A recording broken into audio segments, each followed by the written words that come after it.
À vous tous qui nous suivez de partout, je pense à nos amis qui nous suivent à travers des différents websites, à travers de YouTube, ainsi qu'à travers nos chaînes de télé. Je suis à Lubumbashi aujourd'hui, à côté de celui qu'on appelle Baba Kyungu. Depuis que Katanga, c'est lui le grand leader. Après Ngouza Karlibon, ils étaient ensemble. Mais au jour d'aujourd'hui, on parle trop de lui. Baba Kyungu qui a vécu la première génération, la deuxième, et il est avec nous. Nous prions à ce que Dieu puisse vraiment lui prêter main forte, à ce qu'il puisse vivre encore longtemps. Alors, avec lui, on va pouvoir s'entretenir à propos des enjeux politiques actuels. Rapidement, je salue mon invité. Bonjour, bonjour honorable. Bonjour, bonjour cher ami. Vraiment content de vous recevoir aujourd'hui. Ma première préoccupation est vos impressions.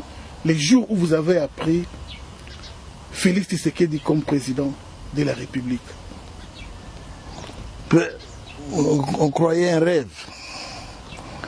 Et puis aussi une satisfaction. Ça peut vous étonner. Je viens d'Afrique du Sud.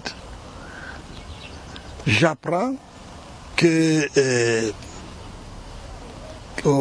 à Genève, il y a eu ce qu'il y a eu. On m'a posé des questions, qu'est-ce que nous allons faire et tout. Bon. J'arrive à Lubumbashi, je lance un message. Lors d'un meeting, je dis, il n'y a pas à désespérer. J'ai passé quelques temps chez nous au village. Les villageois vont à la chasse. Ils n'ont pas tous la même catégorie d'armes, ils ne font pas tous les mêmes groupes, ils sont dispersés. Mais alors, après la chasse, s'il y a quelqu'un qui attrape du gibier, un cachat, comme on le dit chez nous, un éléphant, ou si vous voulez, c'est tous les villages qui en profitent.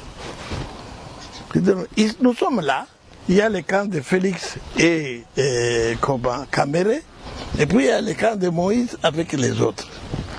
Mais tous nous sommes dans une même famille. Que le meilleur l'emporte, mais ça va nous profiter, tous. Je prends à témoin ceux qui étaient là. J'ai refusé de dire non, c'est là. Non, j'ai dit tous nous sommes les enfants d'une même famille, allons-y. Celui qui va attraper du gibier, eh bien nous allons manger tous. Eh bien c'est ce que nous faisons aujourd'hui. À la lumière de ces 100 jours déjà épuisés, vous croyez vraiment qu'avec Félix Tshisekedi, le Congo va aller de l'avant? Moi, je garde toute ma confiance. Pourquoi? Pas par fanatisme, non, je ne peux pas. Mais par analyse. On peut dire tout ce qu'on veut. Félix a une volonté à pouvoir soulever les montagnes parce que c'est un héritier. Un héritier dans les combats. Il ne peut pas trahir. Il a en face de lui un héritage que dont lui-même est conscient. Et il ne peut pas un seul instant, quand je vois les gens écrire l'argent, les saisies. Vous savez, vous avez parlé d'Étienne, son père. Il ne savait, quand on nous envoie un paquet d'argent, il dit, Gabiché, c'est moi quelqu'un. Moi, il ne sait pas compter ces histoires. Il ne savait même pas compter l'argent. Pour vous dire que son fils, c'est la même chose. La même chose. Ce n'est pas un mondain malgré son âge, mais on voit, il est concentré dans le rôle qu'il est en train de jouer au pays. Et donc, ayons confiance. Vous avez vécu la première, la deuxième, la troisième, la quatrième génération, je parle du régime. Pourriez-vous dire juste un mot à propos du règne ou du régime de Kasavubu, de Mobutu, de Mouzé, de Joseph et de Félix Tshisekedi? Juste un mot là-dessus. Bon, Kasavubu, j'étais encore aux études. Je n'ai pas travaillé sous Kasavubu. J'ai travaillé sous Mobutu. Et je connaissais la bagarre avec Mobutu. Mais après, on a fait la paix avec lui, du moins, ce qui nous concerne, parce qu'il m'avait nommé gouverneur avec l'avènement de Calibonde et tout. Et j'ai trouvé en lui un homme très... On ne parle pas du mal des morts, mais il avait son caractère.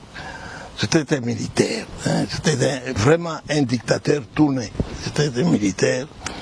Il disait, ce qu'il est, le côtoyer nous disait, notamment Seti, quand il m'avait reçu, lorsqu'on était à l'OUA, il dit, mais vous, vraiment, vous avez le courage de faire face à cet homme-là. Nous, on ne peut même pas être à 1 mètre de lui. Mais comment est-ce que vous avez ce courage-là? C'est un Dieu. L'autre chose de Etienne dit à Gabi, le bonhomme là, bonhomme. Vous voyez donc, c'est très difficile. Hein, mais alors, en ce qui concerne Mosé, ici où vous êtes, il m'avait trouvé gouverneur.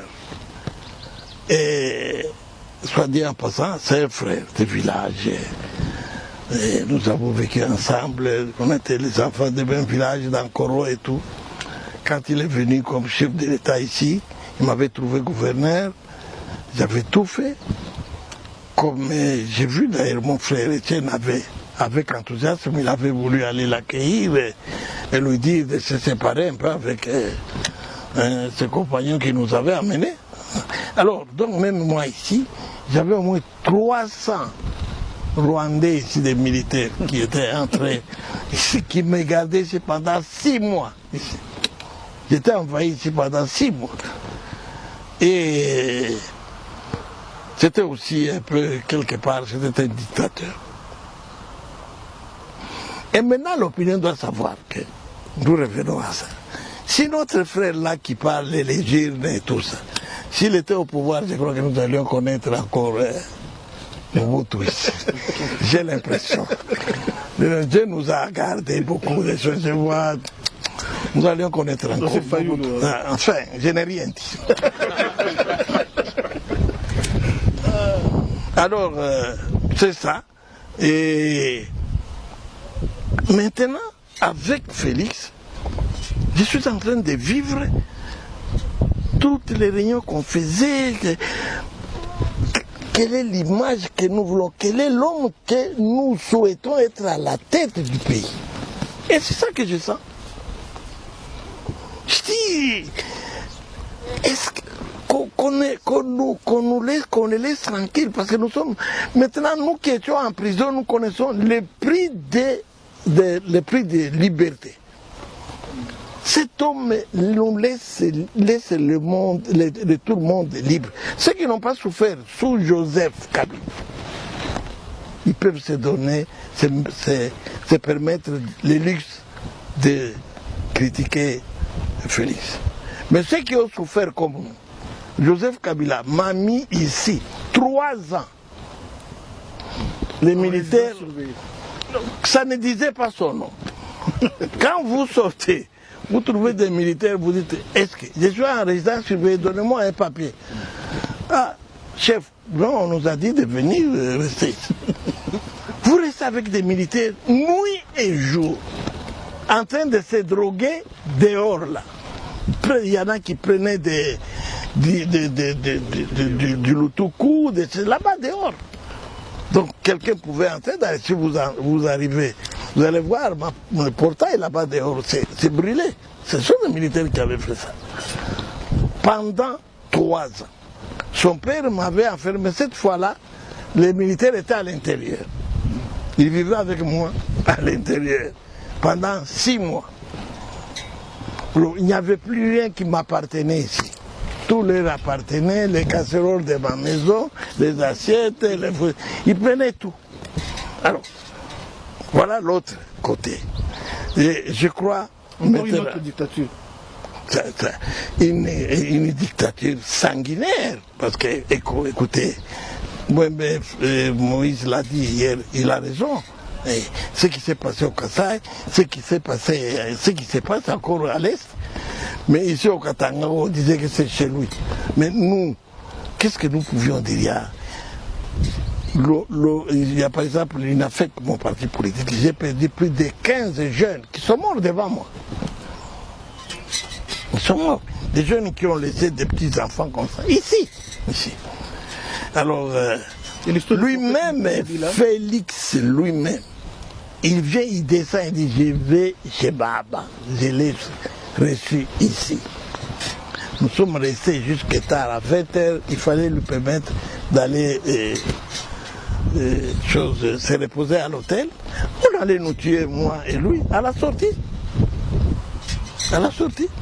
Quand les gens disent, ah oui, mais moi, non, c'est tout à fait quelque chose il faut prier Dieu qu'il reste là, ce jeune homme. Parce que nous avons maintenant, nous sommes en train de réaliser le rêve. Le rêve. Parce que je me dis, mon frère, il connaît, mon frère, Madidi, il connaît à Kalemi ce qui s'est passé. Il y en a qui étaient en dessous des jeeps avec des bombes lacrymogènes. Bon, maintenant qu'il ne peut plus avoir ça, à Sainte-Thérèse là, nous avons eu des problèmes quand nous étions encore avec l'autre. Est-ce que pourriez-vous nous donner un petit témoignage? Parce qu'on a vu à la télé comment Fayulu était couché par terre et vous étiez là en force, vous qui êtes plus âgé que lui, mais lui semblait être plus mal à l'aise que tout le monde, même la femme. Eve Bazaïba avait de la force, mais qu'est-ce qui s'était passé au juste? Non, c'est un réflexe de sécurité. C'est un réflexe sécuritaire.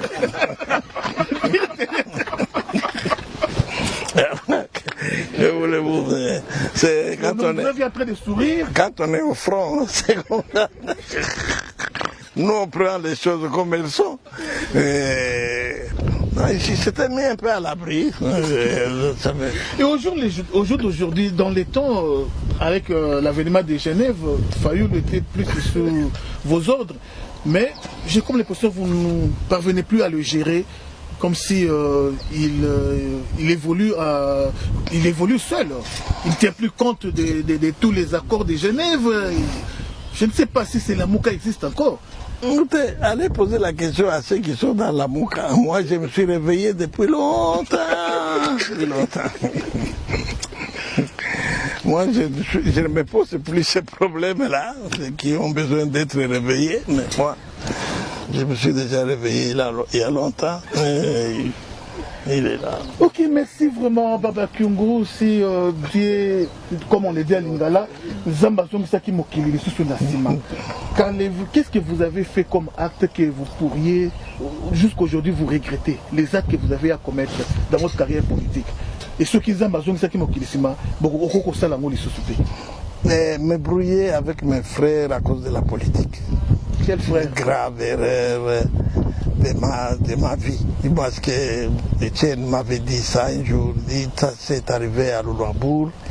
Tu vois que Mobutu là-bas a voulu t'utiliser. C'est pour ça qu'il m'a parlé de choses. Sangalvan, lui-même, il connaît l'histoire. Dans tel endroit, il connaît l'histoire. Nous, on n'a pas eu le temps d'approfondir tout ça. Mais c'est un acte que je déplore. C'est arrivé de part et d'autre, mais pour rien. Ce pays est grand, nous n'avons pas dit originaire de ceci, originaire de cela. C'est ce qui empoisonne. Et on nous a mis là-dedans pour que nous puissions vraiment le régresser au lieu de se développer. C'est une erreur et les futures générations ne doivent jamais oser faire cela. Mais ça s'est fait déjà avec Martin Fayulu, où on crie trop sur les Balouba et c'est vraiment du tribalisme, mais risque de prendre de l'ascenseur. À vous maintenant de le éradiquer, c'est important. Juste un message au peuple congolais qui semble être naïf. D'abord, c'est une folie. Dans quel sens? Qui est-ce qui se marie à sa petite sœur, même père, même mère? Qui? Personne. Il y en a qui sont mariés au Balouba, il y en a qui sont mariés au Bangala, il y en a qui sont mariés de Katangé, tout ce que tu veux là, les Basakata, tout ça. Mais nous sommes mélangés. Vouloir ces choses, se focaliser sur une telle politique, c'est d'abord, vous savez, même du côté des Blancs, vous savez, en Belgique, vous avez les Flamands et les Wallons. Mais maintenant, ils se sont tués au niveau. Vous êtes en Flandre, vous êtes en Wallonie, ça passe. On veut bien se toiser, ce n'est pas arrivé. Vous savez, ça, ils ont voulu essayer, les démons ont voulu encore essayer de le faire ici à l'avènement de Félix. Oui, oui. Je me suis imposé, j'ai dit, plus question de ça ici. Plus question, et en tout cas sous moi, il faut me parler d'autre chose, pas ça. Nous sommes les mêmes, c'est le même sang. Et puis, même avec ça, nous sommes tous des créatures de Dieu. Et il n'y a personne à qui Dieu a donné une ordonnance pour dire, là, c'est chez vous, les autres ne peuvent pas être là. Non, non. Quand il pleut tout le monde, pour tout le monde, alors il ne faut pas en rajouter. Ça ne sert à rien. Nous devons tous nous unir. Nous sommes les enfants d'un même père et d'une même mère. Ça, il n'y a rien à faire. Vraiment, merci. Juste les mots de la fin, un message à la classe politique d'aujourd'hui. Si vous avez un petit conseil, c'est vraiment important. Merci. Merci surtout la classe politique issue de l'opposition. Ressaisissons-nous. Dieu nous a donné sur un plateau d'or les cadeaux que nous on cherche. C'est-à-dire à passer au pouvoir pour améliorer le bien-être du peuple congolais. Faire le contraire aujourd'hui, c'est plus qu'un péché. Nous ne prêchons pas la dictature, bien au contraire. Et lui qui est là n'en a pas besoin. Il n'en a pas besoin. Et alors, par conséquent, facilitons-lui la tâche. Qu'il fasse, c'est pourquoi nous nous sommes battus. C'est-à-dire rendre heureux le peuple congolais sur son sol. Et les autres, nos frères qui ont été au pouvoir, nous allons obéir au mot d'ordre du président de la République. Pas de chasse aux sorcières, d'un côté, et de l'autre, qu'on soit calme et qu'on soit sincère. Qu'on laisse celui qui est là faire son travail et qu'on ne cherche pas à lui jeter les bâtons dans les roues parce que le peuple nous attend au tournant. C'est par là qu'on met un point final à notre tranche. Je dis merci vraiment à notre invité, Baba Kyungu, les poids lourds, et je transmets aussi des salutations de la part du professeur André Mbata qui a vraiment salué le positionnement ou la position du professeur de Baba Kyungu par rapport à la MOCA. Vraiment, il est vraiment content de Baba Kyungu. Merci professeur André Mbata. J'en profite aussi pour dire juste un mot au président Félix Tshisekedi à la sortie du gouvernement. Pensez aussi au peuple qu'on appelle les Babindi. Depuis le temps de Kassavubu, aucun Mubindi n'a été ministre, ni au temps de Mobutu, ni au temps de Mouzé, jusqu'à nos jours. Pensez aussi à ce peuple. Et le peuple Babindi a aussi un leader, professeur André Mbata. Merci à tous les invités. Merci vraiment à notre frère Aimé Moulumba. Salutations au professeur Mbata. Oui. Salutations. Vraiment merci. Si on peut juste se saluer, vraiment merci.